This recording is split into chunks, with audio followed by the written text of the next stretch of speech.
বিগত সরকারের আমলে বারে বারে পথে নেমেছেন তারা, সমকাজে সমবেতনের দাবি জানিয়েছেন। আর অবশেষে রাজ্যে পালা বদলের পর প্রথম যে বাজেট পেশ হলো গতকাল, তাতেই আশা মিটল। রাজ্য বাজেটে আঙ্গনওয়াড়ি কর্মী এবং আশা কর্মীদের সাম্মানিক মাসে 5,000 টাকা বাড়ানো হলো। মিড ডে মিলে রাঁধুনিদের বেতন বৃদ্ধি হলো 1,000 টাকা। বাজেটে হোমগার্ড এনভিএফ কর্মীদের মাসিক পারিশ্রমিক 2,000 টাকা বাড়ানো হলো। স্টেট ট্রান্সপোর্ট কর্পোরেশনে নিযুক্ত কন্ডাক্টর পারিশ্রমিক বাড়িয়ে মাসে 16,000 টাকা করার প্রস্তাব করা হচ্ছে। সিভিক ভলেন্টিয়ার, ভিলেজ পুলিশ ও গ্রিন পুলিশ কর্মীদের অগস্ট 2026 থেকে তাদের মাসিক পারিশ্রমিক 2,000 টাকা বাড়িয়ে দেওয়ার প্রস্তাব করা হচ্ছে।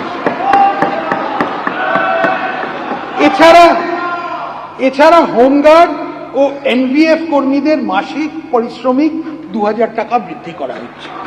অবসরপ্রাপ্ত সাংবাদিকের পেনশন মাসে 5,000 টাকা দেওয়া হবে। অঙ্গনওয়াড়ি কর্মীদের এবং অঙ্গনওয়াড়ি সহায়িকাদের 6 বছরের নিচে শিশু, গর্ভবতী ও স্তন্যদায়ী মাদের পুষ্টির মাত্রা বাড়াতে প্রচুর অবদান রেখেছেন। আশা কর্মীরা প্রাথমিক স্তরে স্বাস্থ্য পরিষেবাকে মানুষের দরজায় পৌঁছে দিতে সাহায্য করেছেন। এই সকল কর্মচারীদের গুরুত্বপূর্ণ পরিষেবাকে স্বীকৃতি দিতে আমি তাদের মাসিক সাম্মানিক 5,000 টাকা দেব।